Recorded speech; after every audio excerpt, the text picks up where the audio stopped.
when you're in Height Shop, you'll notice that you'll have a new palette down towards the bottom, and of course, because I'm in 640/480 mode here, and the palettes are overlapping, usually if you're in 800, 600 or above, they won't overlap as much. So you see this little palette here underneath called the Height Map palette. I'll go ahead and move it out a little bit here so we can see it a little better. Actually, I can move my brushes out of the way for a second. And I'll go ahead and shrink my window so you can see a little better.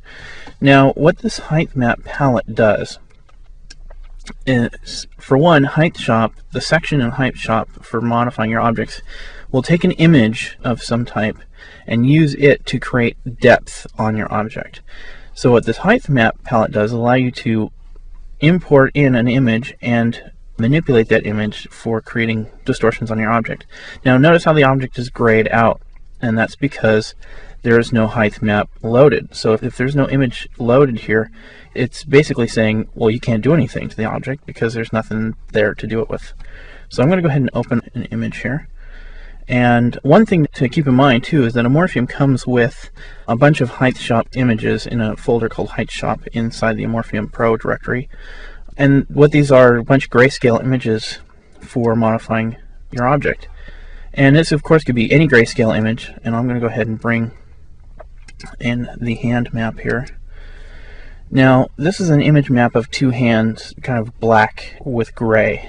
Now, the way Height Shop works is that where there is a difference between black and white, it's going to make a difference on the surface. So, since this is a spherical shape, I'm going to use a spherical mode. There's 3 different modes for doing Height Shop, but I'm going to use the spherical mode because it's a sphere. Now you'll notice if I click and drag in here, you can see it pushing the hands in because the hands are a dark color and there's a high contrast between the hands and the gray. So it's allowing me to actually modify the surface of the object by basically dragging in the window here. Now you'll notice if I go one direction, you see the negative numbers, it's actually pulling the hands out, whereas if I go the other direction, it goes into positive numbers and actually pushes the hands in. And so once you have an image loaded here, it modifies it here. Now if I did this cylindrically, you'll notice it's just doing it around as if it was wrapped around a cylinder, as opposed to spherically, which modified it as a whole cylindrically. Planar will actually push it straight on, and so you can see it kind of matches the image as if the image was used to push on the surface directly on the object. So anyhow, I'm going to go ahead and open something a little bit more drastic, like one of these bump images here. Now you can see this is a bunch of little white dots on black. Now in the same way, because it's a contrast between light and dark, if I drag, you can see it actually use that to distort the surface. Now what the rest of these do, and I'll go into channels in a minute, but what brightness and contrast do is that brightness, I can actually change the brightness level and bring it down or up, and this will modify kind of how much it affects. So you can see where there's more black now, so there's less being affected here,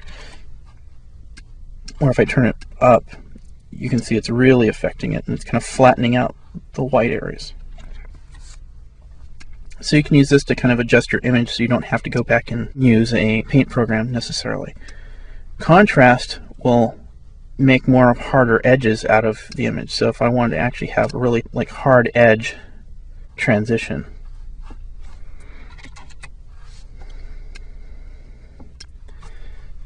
now one neat effect with this is, for example, you could do this by creating an image that has text and then say, oh, I want to use that to kind of push text in on my object. So now you can see I've got words kind of pushed in on the object, and that's just by making a image file in a paint program with text and then bringing it in to use to modify the object. And so like if I pull text out here, now the interesting thing about height mapping is that when you're doing height mapping, you can actually, rotate your object to a different direction and actually do it again.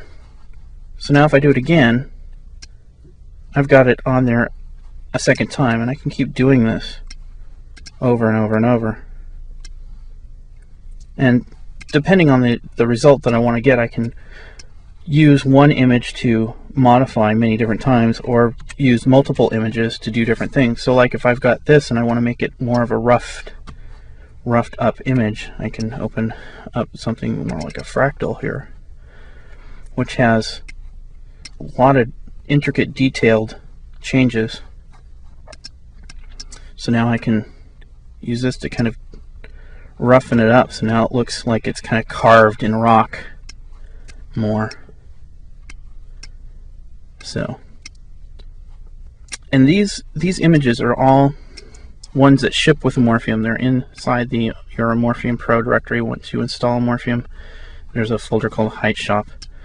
Now, where this can actually be pretty useful is, say you wanted to extrude a logo off of like a flat surface. So I'm going to go ahead and go to, I have here a logo. This is a lynda.com logo, and I have a mesh plane that I've already created, and of course because it's a plane, looking at it in the front view would be you wouldn't really see it. So I'll go to the top view, since it is kind of a ground plane, so to speak, and I'll fit it. So now, since this is a plane, I want to use a planar type of mapping, and basically by just clicking in here and dragging, if I rotate this. Now, one thing I wanted to show with this is the fact that, if you're using an image on an object, now since it is modifying the geometry that's there, you have to have geometry for it to modify. So you can see that this logo, you can't really tell what it is because my geometry on this object is very low. Now, that's one thing to keep in mind when you're working with objects, is that if you're going to use Height Shop and you want to get crisp detail, you're going to have to turn up the amount of geometry on your object. Now that could be done before creating this plane. I could have come in and control clicked on it, as I mentioned earlier in one of the other sections. Control click on it and change the amount of division so that there's more detail in that plane.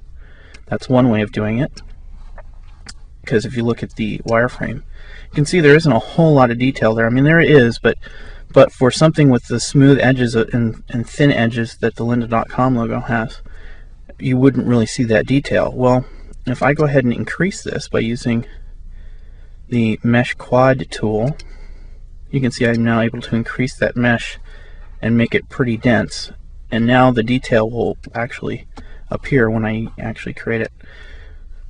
So now if I come back in here to my top view on this and now apply it,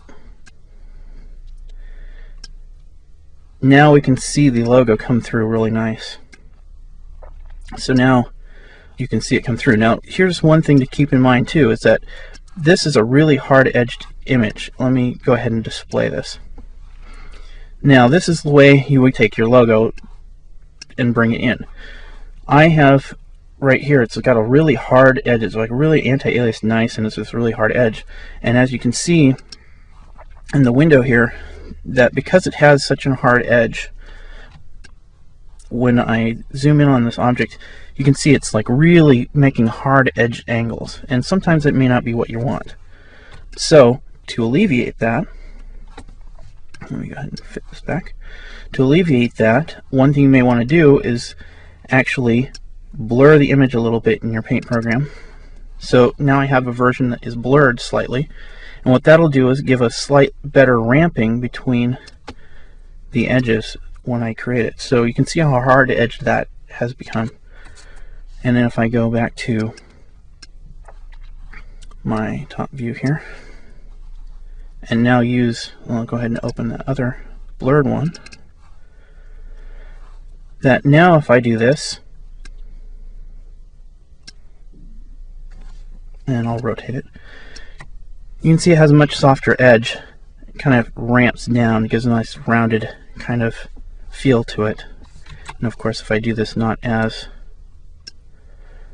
much, like I really pushed it out, so if I do it just a little bit, it has a nice rounded edge. You can get a nice embossed look. So it's totally dependent on the ramping that you have from the blur and the amount of geometry in your object. And it's just a matter of playing with those values to get kind of the desired result that you want. The last thing I'd like to mention, and I'll go ahead and open, I have this color image.